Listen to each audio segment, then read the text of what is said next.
apa? Turun masuk ke dalam. Kita udah bicara dari kemarin, bos. Kalau pas harus apa? Bergerak kan? Tapi kalau kami pas, saya cuma tunggu di sini aja. Ya main bolanya kan gitu-gitu aja.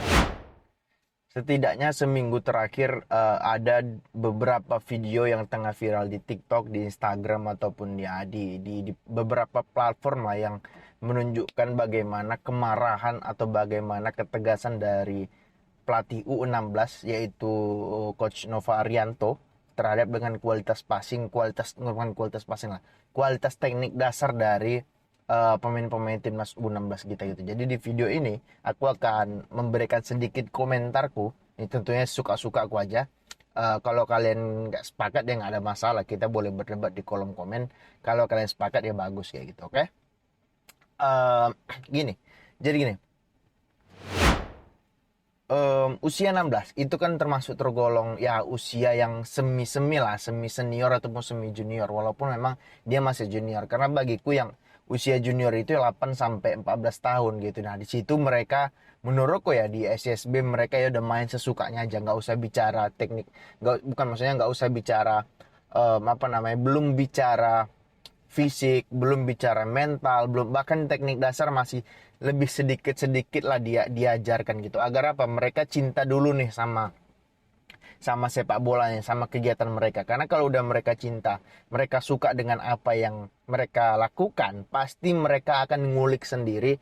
Dan ketika mereka stuck, mereka akan kembali bersemangat untuk mencari bahwasanya, oh salahnya di sini. Karena apa? Dia menyukai kegiatannya gitu. Jadi kalau menurutku ya, di SSB sekarang kan yang jadi masalah adalah baru umur ya let's say 8 sampai 14 tahun lah seperti yang gue bilang, mereka sudah dituntut untuk menang, sudah dituntut untuk cetak gol, sudah dituntut untuk ya bermain bagus. Yang menurutku itu salah gitu. Karena aku juga sebagai orang yang pernah ada di SSB ya memang demikian, pelatih menuntut kita harus menang. Kalau kalah ya alasannya badan kita kecil, pemainnya itu badannya besar, kemudian praktek curi umur itu kan banyak di Indonesia gitu loh. Ya kalian juga pasti tahu, mungkin itu sudah jadi rahasia umum gitu loh. Curi umur itu udah jadi rahasia umum lah di Indonesia, di SSB ataupun di turnamen-turnamen yang levelnya nasional bahkan kayak gitu ya. Aku nggak tahu, aku nggak punya bukti, tapi rasaku itu tetap ada lah kayak gitu. Nah, menurutku di usia segitu ya udah biarkan aja mereka main. Mau mereka main nendang sana nendang sini nggak ada masalah. Yang penting mereka happy, yang penting mereka anak-anak ini senang dengan apa yang dilakukan, agar apa? Timbul rasa suka, timbul rasa cinta terhadap apa yang dia lakukan kayak gitu loh. Jangan dibebani menang, jangan dibebani teknik dasar bla bla bla. Biar aja dulu mereka main gitu loh. Walaupun memang teknik dasar harus tetap diajarkan, passing, dribbling, kontrol bola, iya, tapi kalau mereka salah jangan sampai dimaki-maki lah dengan kata-kata kasar. Kalau aku dulu ya pelatihku dulu memang kayak gitu. Misalnya 8 usia mungkin berapa? 10 mungkin aku bermasuk ya, 10 tahun atau berapa gitu.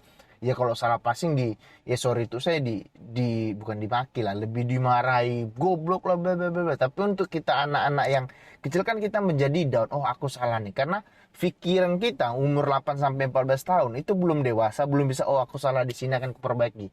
Artinya apa? Ya lebih ke baper kayak gitu. Artinya ya udah besok aku nggak mau datang lagi. Ya udah mimpi dia sebagai ya kasarnya mimpi mereka sebagai the next Lionel Messi, the next Cristiano Ronaldo atau the next Bambang Pamungkas, the next Bosolosa terkubur karena apa? Pelatihnya yang tidak tahu cara menyikapi pemain berusia junior 8 sampai 14 tahun tersebut gitu. Jadi kalau menurutku harus ada kecintaannya dulu gitu. Nah, kemudian kalau kita masuk kepada Coach Noparianto, video pertama yang viral kan terkait dengan kontrol bola kayak gitu, kontrol bola gitu. Di video itu kita lihat bahwasanya terkontrol dan juga inilah kontrol passing dan lalu bergerak kayak gitu kan.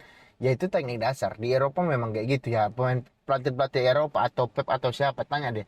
Passing itu harus bagaimana? Passing itu ketika kita passing, pastikan kita memberikan passing kepada orang yang setelah kita passing, kita bisa menjadi opsi passing lain agar apa? Pemainnya menerima bola tidak stuck, tidak bingung untuk melakukan passing kemana. Jadi kalau misalnya kita beri contoh lah siapa ya di City lah, Walker misalnya, Walker passing ke Rodri, Walker harus memastikan dia passing ke Rodri. Setelah dia passing ke Rodri, Rodri memiliki opsi passing setidaknya ke dia kembali. Artinya dia harus tetap bergerak, bukan passing diam.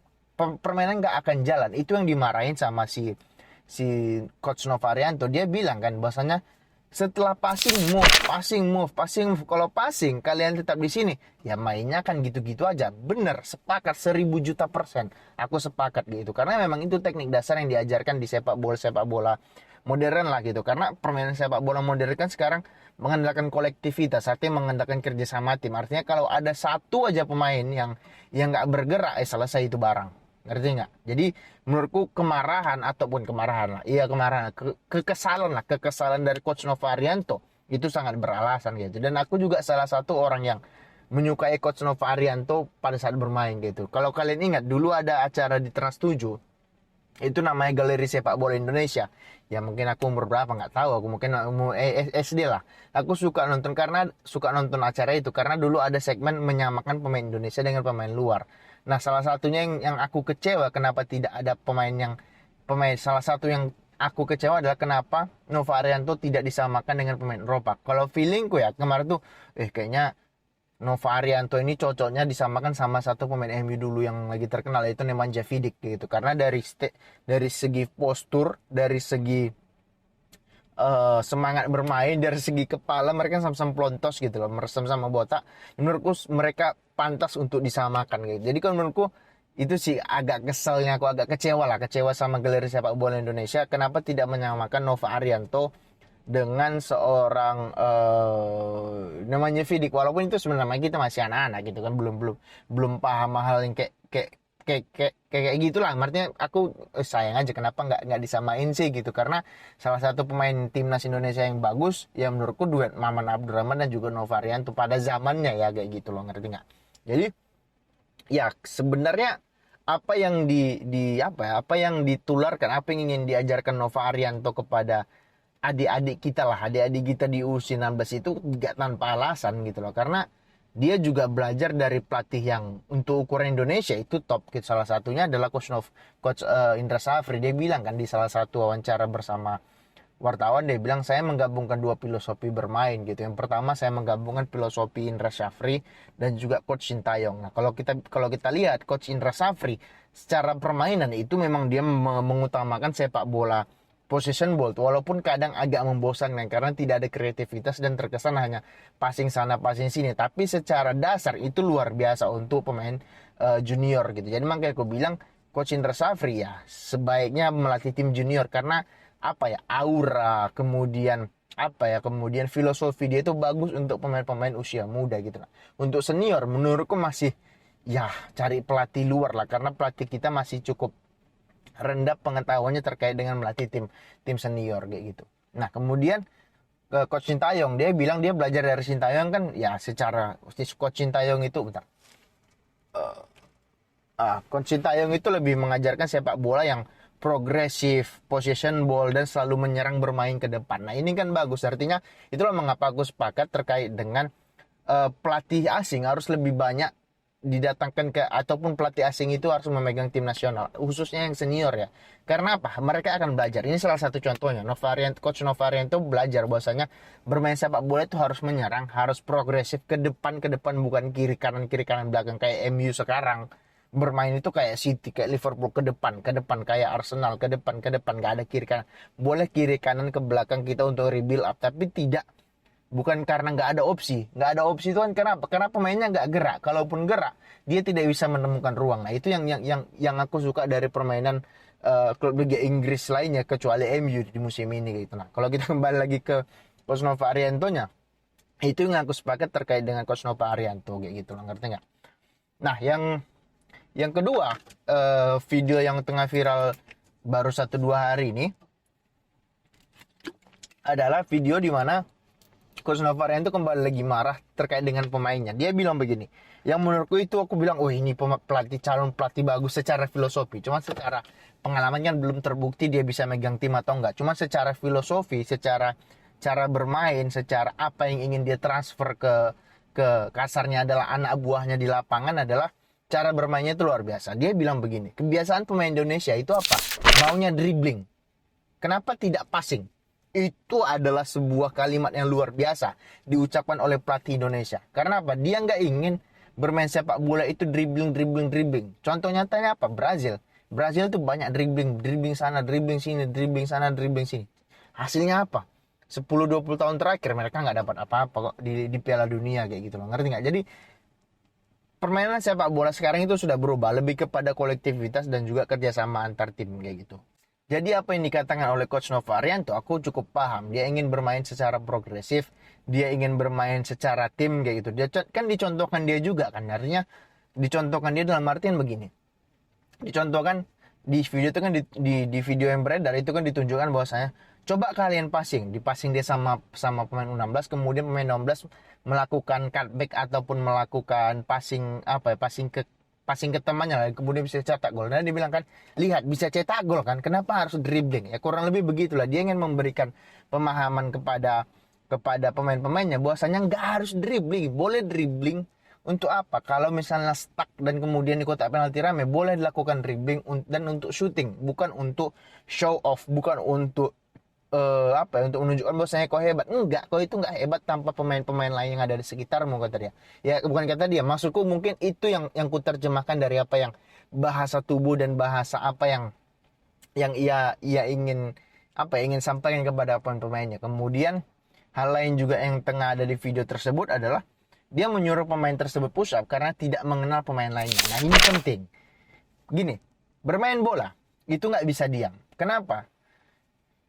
Kalau kita diam, kita nggak tahu pemain yang sedang menguasai bola tidak tahu ingin passing kemana. Jadi pemain bola itu harus ribut, harus ngomong, harus teriak-teriak gitu loh. Apalagi kalau di stadion yang besar yang penontonnya itu ribuan gitu. Nah itu harus teriak bahkan kayak itu, teriak-teriak bahkan suara harus habis. Makanya seorang kapten itu harus memiliki suara besar dan juga harus bisa teriak di lapangan karena nggak akan didengar oleh pemainnya. Karena apa? Kalau kita diam gini. Kalau kita diam dan tidak berteriak, ya pemain lain nggak tahu keberadaan kita dan pemain lain nggak tahu harus mau passing kemana. Karena apa? Pemain yang sedang menguasai bola itu fokusnya pasti ke bola, nggak akan melihat kiri kanan. Apalagi ketika dribbling, pasti dia salah satunya adalah fokus ke bola. Tujuannya kita ngomong adalah supaya pemain yang menguasai bola tahu posisi di mana temannya dan apa yang harus dilakukan. Karena pemain yang menguasai bola itu juga memiliki keterbatasannya sendiri-sendiri gitu loh, ngerti nggak? Jadi kemudian di situ dia bilang push up kau sudah 2 hari nggak tahu nama temannya kayak gitu kan. Nah ini penting gitu, nggak boleh ada circle di tim sepak bola karena kalau sudah ada circle ya nanti aku passingnya ke dia aja deh, aku nggak mau passingnya ke dia. Ujung-ujungnya apa? Ada slack itu apa ya bahasa Indonesianya? Nanti mereka akan tidak akrab kayak gitu, tidak mengerti kemauan satu pemain lain dengan pemain lainnya. Karena sepak bola itu kan olahraga chemistry gitu. Chemistry itu kan bisa didapat kalau kita akrab, kalau kita sering bermain gitu loh. Terus terlebih dari itu ya ikatan batinnya kayak gitu. Contohnya kayak ya trio MSN lah, Messi, Suarez, Neymar.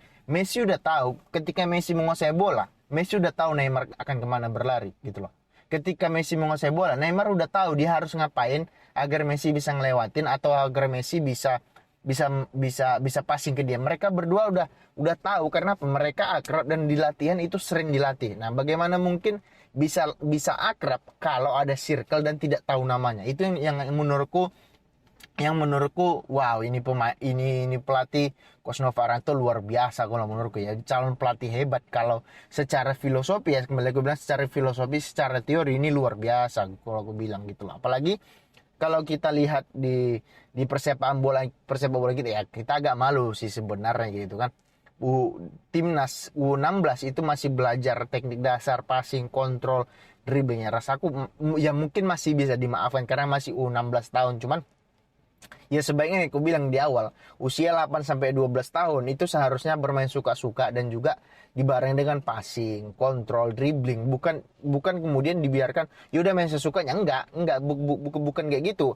Bermain sesukanya, cuman harus berdasarkan koridor passing, dribblingnya itu harus dibenahi gitu. Ketika mereka melakukan kesalahan mungkin dimarahi tapi jangan dimaki kayak gitu loh. Karena kalau udah mereka dimaki ya mereka nggak mau main lagi besoknya, nggak mau latihan lagi besoknya gitu loh, ngerti nggak? Jadi kalau menurutku apa yang dilakukan oleh Coach Nova Arianto, aku respect dan aku mendukung 1000% apa yang dia lakukan gitu. Nah kemudian setelah melihat video itu muncullah di beranda TikTokku gitu kan, muncul rondo yang dilakukan 1, 2, 3, 5 pemain PSG gitu.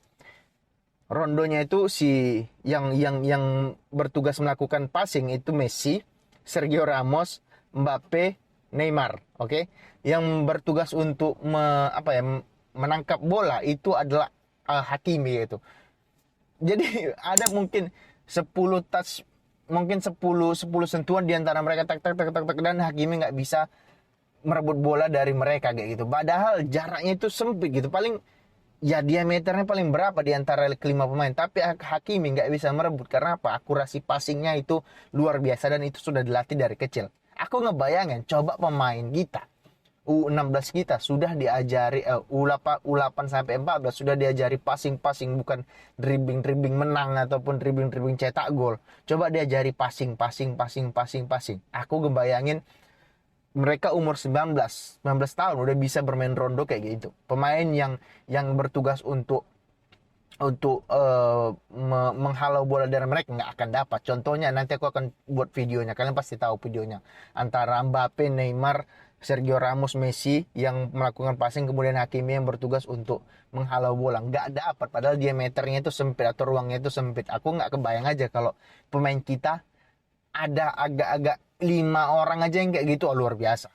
Kalau aku bilang luar biasa, kita bisa bermain secara tim, kita bisa bermain secara individu, kita bisa bermain. Artinya pelatih memiliki banyak opsi untuk melakukan strategi permainan gitu. Jadi kalau menurutku kembali lagi apa yang aku salut dengan apa yang dilakukan oleh Coach Novarianto, which is aku adalah salah satu penggemar beliau ketika beliau bermain. Dan juga filosofi bermain dia sesuai dengan filosofiku, yaitu bermain menyerang, bermain progresif ke depan, bukan kiri kanan, yang mana itu akan membosankan gitu. Walaupun nanti timnas U16 ini dibantai atau di mana mereka kan dipersiapkan untuk turnamen ya, dibantai ya bodoh amat, aku nggak peduli. Yang penting aku mau lihat passingnya gimana nih, cara bermainnya gimana nih, kan itu yang mau kita lihat. Emang U16 mau kita harapkan juara dunia kan? Enggak juga gitu loh, karena mereka terlalu kecil, terlalu muda untuk dibebankan untuk menjadi seorang juara dan untuk menjadi seorang superstar kayak gitu loh, ngerti nggak? Oke, aku rasa itu aja sih komentarku yang suka-suka aku aja ini yang ingin ku berikan ya. Kalian boleh sepakat, boleh tidak. Kalau kalian sepakat ya bagus, berikan like, komen. Kalau kalian nggak sepakat ya berikan like juga dan komen juga gitu. Oke, terima kasih. Semoga terhibur. Ciao.